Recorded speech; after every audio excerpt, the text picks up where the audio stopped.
Great. So we are back live for the 5th day of the Spark Writing Festival. So glad to have you guys join us. Thank you guys online for tuning in. Today, I want to talk a little bit about creating community and facilitating the community process, right? Because we've talked about how writing can be so much of a solitary thing.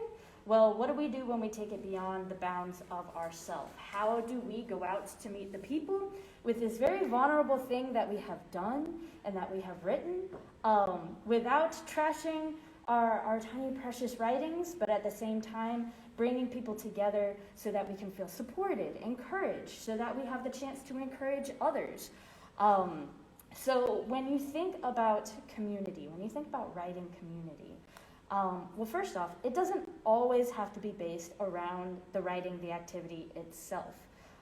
Not all of your community ventures have to generate writing. Sometimes you can just be writers together without having to sit down and do the work, right? Sometimes it's just the moments of people bound by common interest coming together and participating in something other than the interest, right? Sometimes maybe you do want to actually participate in the thing that binds you together. Maybe you do want to generate content together. Maybe you want to edit content together. Maybe you need readers. Maybe you need people to inspire you. Maybe you need to sit down and have an editing party, or maybe you need to have a submission party, because I'll tell you, the submission process will suck your soul dry. Sitting down to put your work into all of those submission formats, to send them out, to pay your money, to get people to look at it, like, it's a whole thing. And that whole thing is made better when you have someone else to keep you accountable and also someone to sit with you, right? You can sort of be like, hey, where are you sending? This is where I'm sending. We need to sit down and do that, because if you're not sitting down to do it, deadlines will just be flying right by your head. So that is something that you need to make space and time for if that is one of your goals for writing. If publishing is on your horizon, make sure you're making time and space to participate in those activities. And those activities are easier to do when you invite others to them.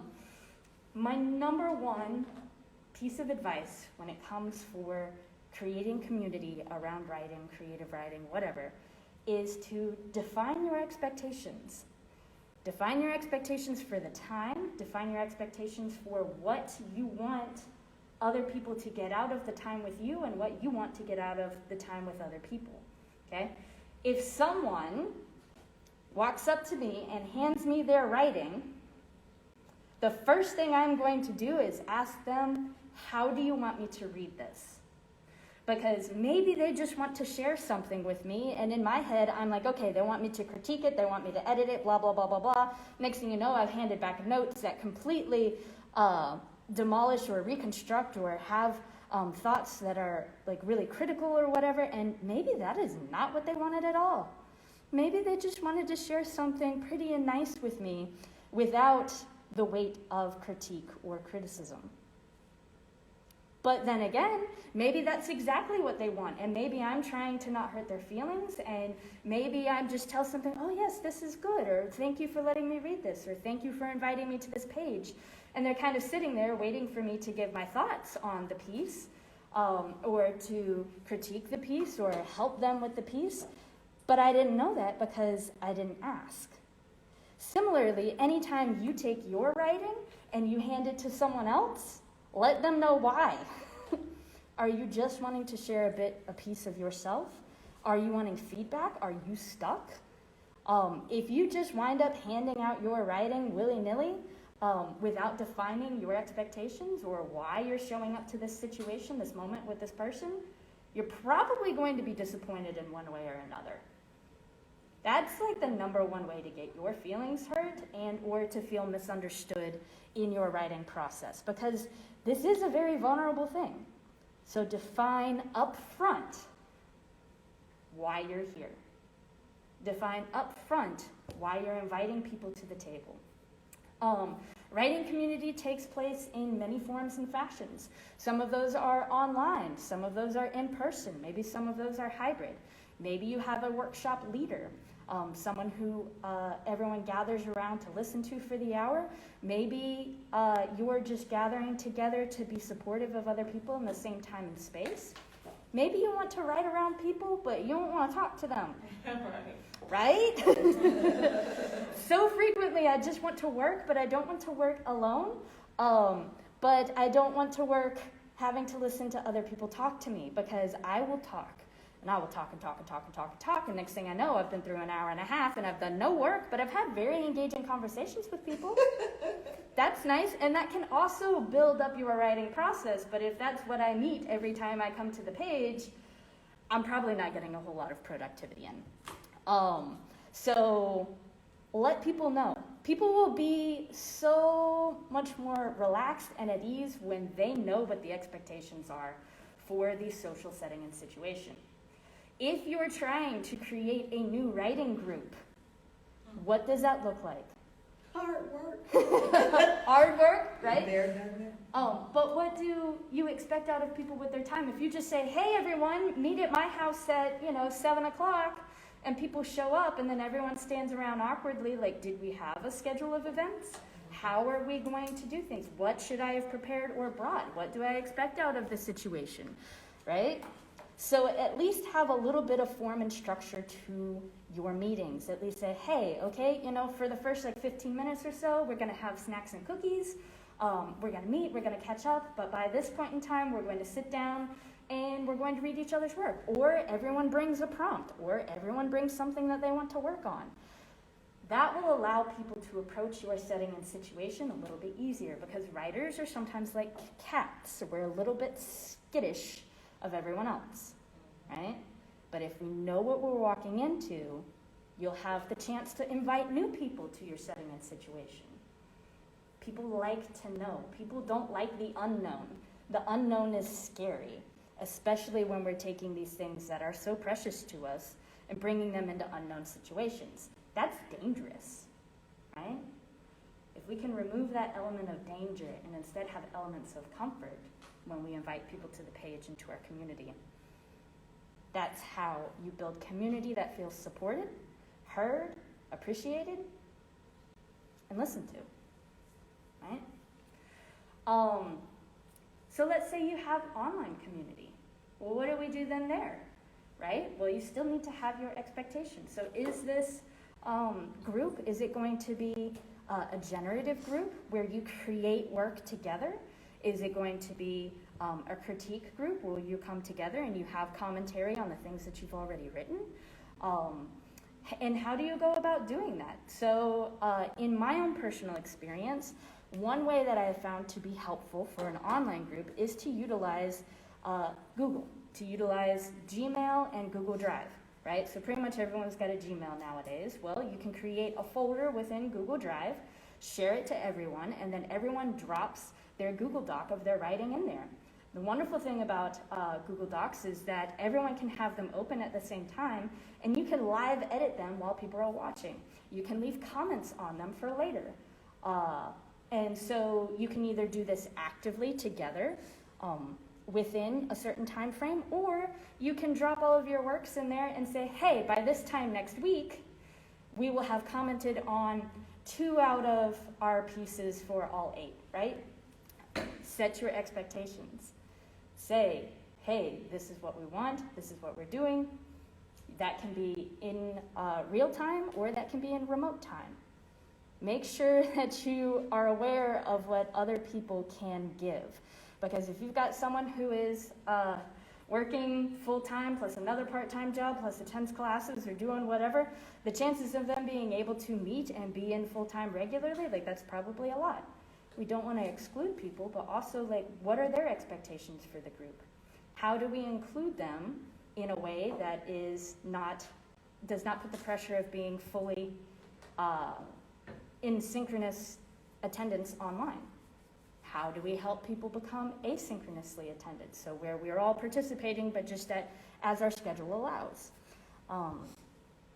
Also, how are we utilizing digital platforms, right? So Spark in and of itself, we've had in-person meetings, we've had online meetings, we've had real-time Zooms for people in the evening who maybe work day jobs and can't attend. We've had our Spark Lives, but also we've taken all of this content and information, we're recording it, and we are uploading it to YouTube for later as well.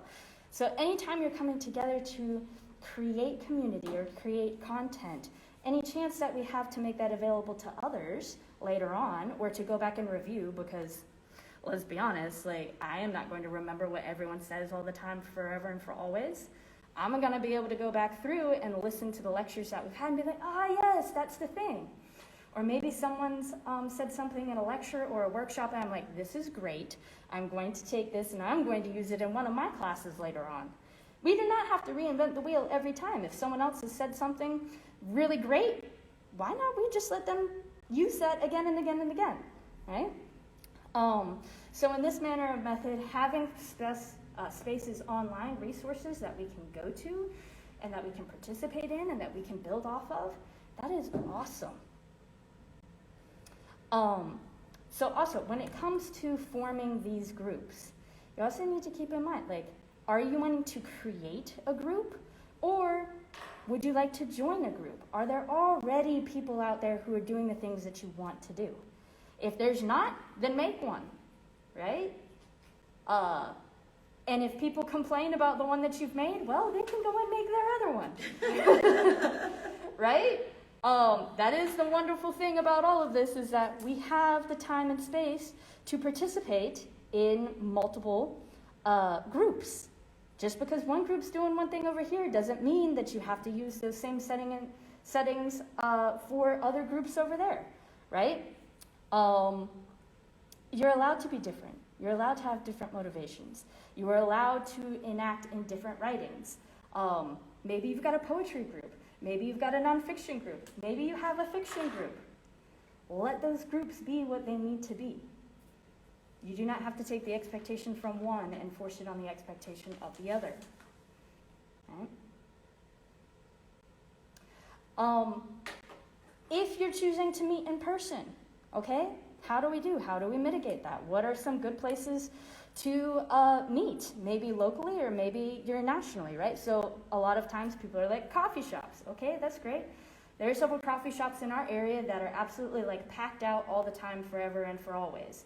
Will I ever be able to host a writing meetup at like O. Henry's? Probably not. There's hardly ever a table free enough for just one person, let alone more than one person, right? Other spaces locally in town. Harvest Roots is a great place to meet up. It doesn't revolve around caffeine and it doesn't revolve around alcohol. So I like those places, but then also maybe you do want to have a space that is accessible to different beverages, any of the breweries around town, right? What about spaces that are indoors and quiet? The library usually has rooms available. Sometimes it costs a little bit of money to reserve a room. The Homewood Library, I believe it's $15 for an hour that you can just go and check out a room. But there are so many libraries in just the Jefferson County Cooperative in and of itself that have rooms that you can check out. The Irondale Library, the Hoover Library, like there are meeting spaces out there. You can go and find them. You can have meetings within your home in and of itself. Churches usually have spaces that are available to people, right? Go and find the people with the space. Go and find the people who have the key to the things and say, hey, yeah, no, we don't mind you coming in once a month or whatever to sit down. So yeah, go out there, find the spaces that are accessible to you, find the spaces that work for you, and then show up, do the thing, invite the people. Because again, creating community, it's very much in flux. And just because you have a writing community going on doesn't mean that you have to force it to meet all the time for forever. The idea that if we show up to one meeting, we have to show up to all the meetings, and because we've had this community going for, 6 months, means that we have to make it go on for years and years. Take away that pressure, right? Let your meetings have what they need. allow them to meet as they need. If people start falling off or falling away, that's all right. That doesn't mean that all the times that you have met before weren't productive. It doesn't mean they didn't have value. They did have value in that moment, but also, just because they have value then doesn't mean they necessarily have value now. Doesn't mean that you should force it. Find new people to write around. Mix it up. Invite a different friend out, a different writing friend. Find someone else online. If you're local to the Birmingham area, we have the Birmingham Area Writers. There are 780 people on there on Facebook who identify as writers within the greater Birmingham area. So many people want to meet up. So many people want to read each other's work. Go find those people. Go meet up. Say, hey, who wants to do such and such, right? Spark has been an excellent community to be a part of. I have met so many people this way, and it's been absolutely wonderful. So many people that I would want to write and read and be around. I'm actually a little bit jealous of all the people who have been like in the workshops themselves, because like I wanna be in all the workshops. I want to do all the things, do all the writing with you guys, right? So welcome. Good morning. So how do we maintain creativity? How do we maintain community? And that is just to remember that you need it, right? Sometimes you can get burnt out being around people. Go to your solitude, go to your writing, but then remember that writing and your stories have so much power when they're shared. Take them out. Go find your people. Okay, does anyone have any questions or comments about community, forming community, maintaining community? What does that look like? What are we doing? Any of you had like really wonderful experiences that you want to share and say, hey, this worked for us, maybe it works for you? Anyone have any bad experiences that you were like, so I went to this one thing one time and this happened, so y'all guys don't do it like this? I know I can speak to when we had Gifts of a Wordsmith at the library. It was like in those initial years, it was, I think, a catalyst for all of us to do more with our craft. Mm-hmm. And I think I saw it go through that stage where you mentioned, don't try to force it to be forever. Mm-hmm. I think, here's Tina coming in, but I think she came right in before we decided pretty much a couple of years that it had served its purpose. And so a few of us kind of reignited it for another group a couple of years after that, and it was good, and it ran its course as well. And so now there's not the group, but we definitely saw individuals move their writing to the next level. Some published, Mm-hmm. some had plays that were done. And so that is the key point, the highlight that I've taken away from this morning's talk is be okay, because there's a sadness when things end. And so that is a PowerPoint that I'm taking away. Be okay with getting all of the benefits you can from whatever groups you pull together. Mm-hmm. And then also, for me now, it will be planned for it to dissolve, Mm-hmm. for it to not be. Mm-hmm. So Absolutely. And even if you want to upfront set the expectation, like, hey, we're going to be meeting once a month for 4 months, or every 2 weeks for 3 months, or something like that. At least let people know what they're signing up for or what they're joining in on. And then if it works out really well, then maybe you can repeat it and duplicate it later on. But I do know that even like personally myself, I in my mind there's that idea of, oh, well, if it's always going to be there, then I always have the option of to showing up or not showing up. And if people always have that option of rejecting, like, oh, well, it's just going to exist in perpetuity, then people don't show up, right? So if you want people to show up, there has to be a little bit of urgency about the idea that it's not going to exist. Like, it will exist for this short time period. Please come. But also, if you miss out, you kind of missed out, right? Great. I would add to that, Mm-hmm. to not be afraid to ask what people need. Oh, great. Mm-hmm. It can feel a little like you don't know what you're doing, Mm-hmm. but your task as a workshop leader or someone who's leading a reading group or whatever is to give the rest of the group what they need, not what you want to give them. You know, so just the lesson of asking, Right. and letting go of your ego and what you think is right, and giving others what they need. essentially. Absolutely, yeah, because we all come to community with needs, right? So by being able to ask, by being able to show up like that, it makes things way easier. Instead of everyone just guessing what everyone else needs, like just having that chance to talk and establish those expectations, right? Okay. Anyone online have any experiences they wanted to share, or have any questions or comments? Are you guys, other than Spark right now, are you guys in writing communities? Are you writing amongst people, or like just one person? Do you have a writing buddy? Do you have someone that you can go to with like whatever you have and be like, I need you, please read this? Or just to share other people's works, other readings? I don't think that I have an ongoing community since that group disbanded, but one of the things that is on my agenda, and I mentioned this in I don't remember, maybe over in the other room, is that as I work with my neighborhood as a volunteer elected officer, and I see the crime rates going up all over the city, and my work in counseling and community service, realizing that these young people need a constructive way to express the anger and the frustration and the anxiety and the things that are perpetuating this criminal behavior.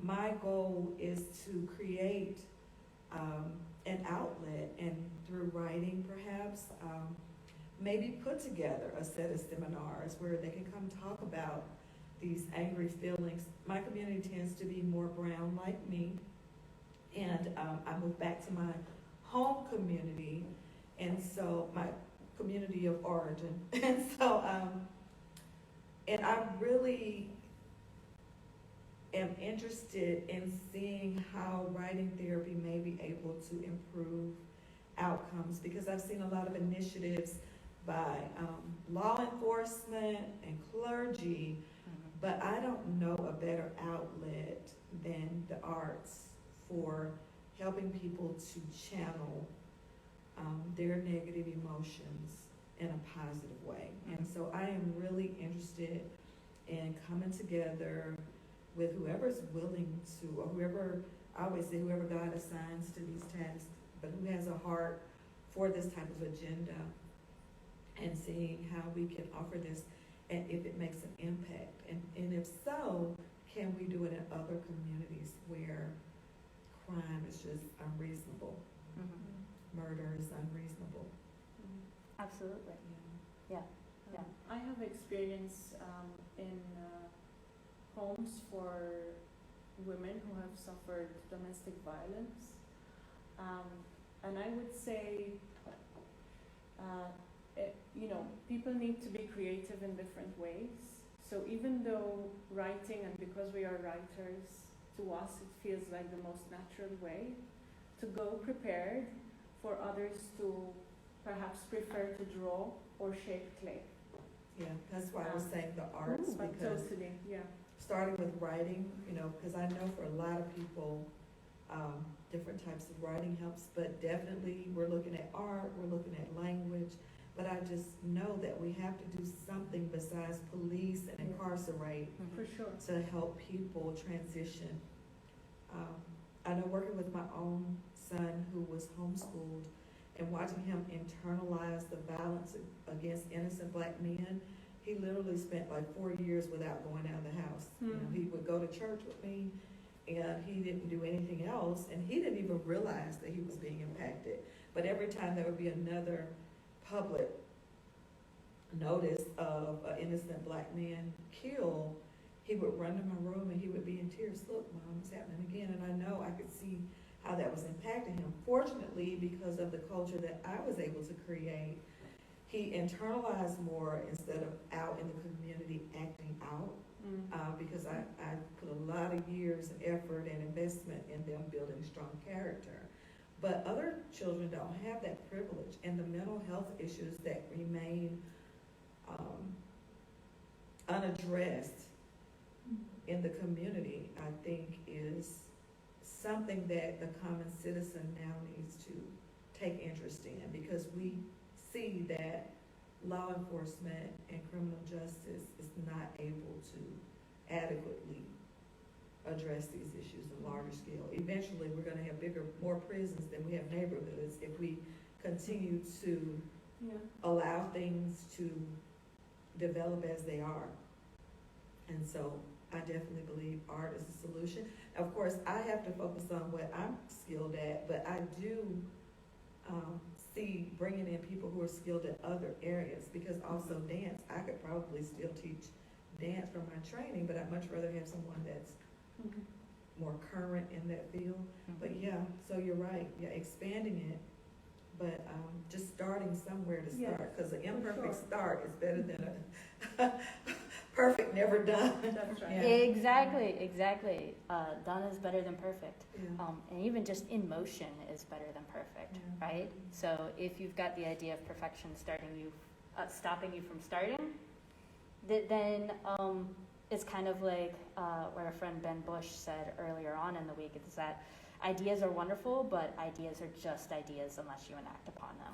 Everyone has ideas. How do you take an idea and how do you make it something more?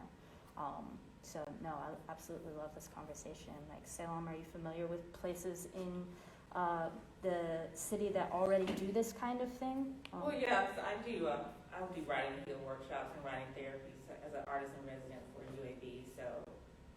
And I work with Offender Alumni Association, where I've just done a research project on using writing and storytelling as a tool to support returning citizens and formerly incarcerated folks back into the environment. So I did this research project with a researcher here on UAB campus through some grant money through UAB. So that's what I do.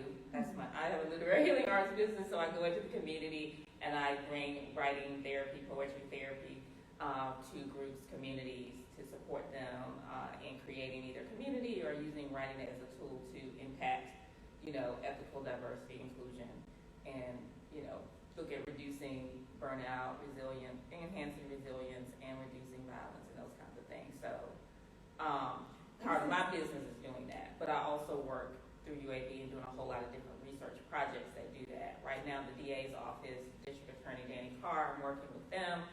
They are doing we're doing writing to heal storytelling circles with young offenders who have misdemeanors and felonies, so that we can get it off of there. Stuff like marijuana, stuff like small little things, traffic, violations that have turned into felonies, mainly Black and brown young men and women. So I'm working with them and doing this creative aspect on how we can expunge their records by just doing these writing circles.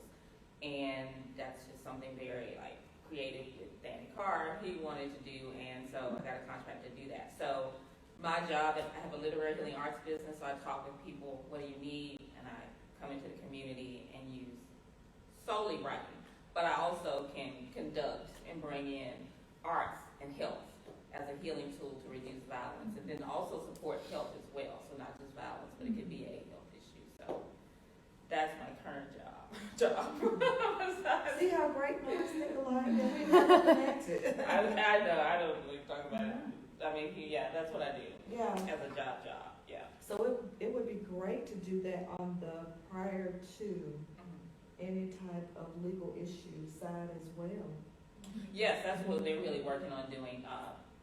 Young people who just, prevention, and then early intervention, and then of course there's the after recidivism, after they stop recidivism back into that as well. So really looking at the entire whole approach as well. But what I love about, my job at UAB is I've got a chance to be on a lot of research projects to actually do the research, and the participatory action research is where you go into the community and the community does their own research, and you just have a person like myself who knows how to facilitate arts and health, domains and principles and pedagogy to help support them to do their own research on what do you need in order to support what type of, it's arts and health, or is it resources, is it, I don't know, whatever the community needs, we go in and we do that. And so we had a chance to do that with Offender Alumni Association and just a whole lot of other different spaces around arts and health and violence, and places particularly particularly when the indicators state that there are health issues that are interrelated to poverty, violence, or community transitions and those kinds of things. Yeah. But I love that, let's contact afterwards. If that's something that you would love to do. That's what I do as a facilitator, but also as helping people lead these initiatives. So I'll give you my contact and we can move forward. Or anybody who wants to. But y'all already know that. Anyone who knows. This is getting so many of my wheels turning. This is so exciting. Because I feel like I come at this from the totally different most of y'all have a lot more experience. I was here a few years ago, and a few of us just made a little spin-off group. And I'm kind of thinking about what does this community mean? Because I'll be honest, the folks in this group are in the group that spun off, and we meet every once in a while. We don't have an end date. Sometimes we've taken like 6-month or 1 year hiatus. There are people that I wouldn't normally, like, I think have been in community with. I think the community was created by the space in a sense of sort of safeness, and so that's just getting me thinking, and I'm so curious. Anyway, maybe we'll talk more about spaces, Salem, in which you work, like, and creating.